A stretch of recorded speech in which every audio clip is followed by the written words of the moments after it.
Hola! Toleleje, toleleje. Kunin at basahin, kunin at basahin. Ako po si Kuya Sam Pagaduan, ang inyong kasama sa ating lumalim at mamunga Daily Gospel Reflection. Ngayon ay October 19, 2025. Ang mabuting balita ng Panginoon ayon kay San Lucas, chapter 18, verse 1 to 8. Noong panahong iyon, isinaysay ni Jesus ang isang talinghaga upang ituro sa mga alagad na dapat silang manalaging lagi at huwag manghinawa.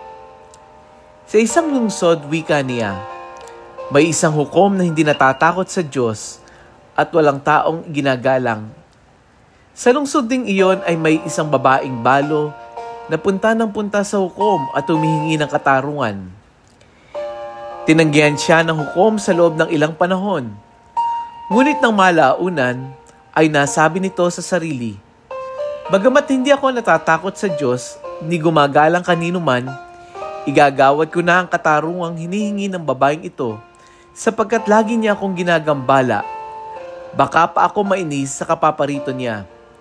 At sinabi ng Panginoon, "Narinig ninyo ang sinabi ng masamang hukom. Hindi pagkakait ng Diyos ang katarungan sa kanyang mga hinirang na dumaraing sa araw-gabi, bagamat tila nagtatagal iyon. Sinasabi ko sa inyo, agad niyang igagawad sa kanila ang katarungan. Ngunit, pagdating ng anak ng tao, may makikita kaya siyang mga taong nananalig sa kanya?" Ang mabuting balita ng Panginoon. Pinupuri ka namin, Panginoong Hesukristo. Sa Ebanghelyo ngayon, kinukwento ni Jesus ang parabola ng isang balong na paulit-ulit na humingi ng katarungan sa isang hukom na walang takot sa Diyos at walang pakialam sa tao. Pero dahil sa kanyang pagpupursige, napilitang kumilos ang hukom.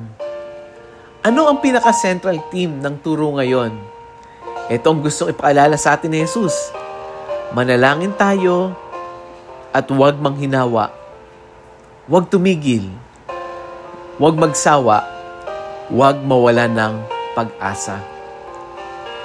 Sa kultura noon, ang mga balo ay kabilang sa pinakamahina sa lipunan.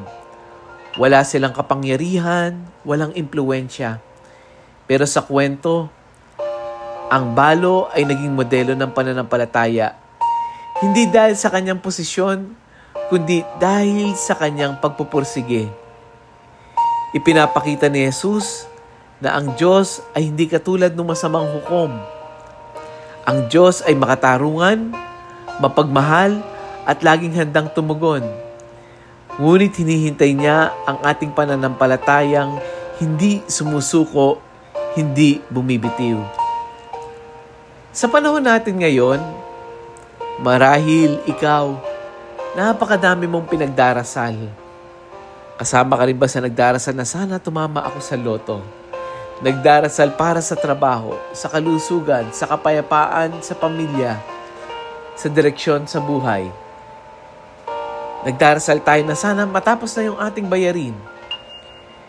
Pero kapag walang nangyayari, madalas sumusuko na tayo.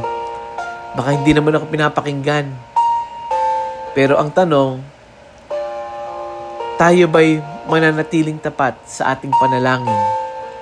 O sumusuko tayo kapag hindi agad nasasagot ang ating dasal? Parang sa isang nanay na araw-araw nagdarasal para sa anak niyang naliligaw ng landas. Hindi siya tumitigil, kahit walang nagbabago, patuloy ang panalangin at sa tamang panahon, naroon din ang himala. Let us pray. Panginoon, turuan mo ako maging matyaga sa panalangin. Kapag ako ay napapagod na, palakasin mo ang aking loob.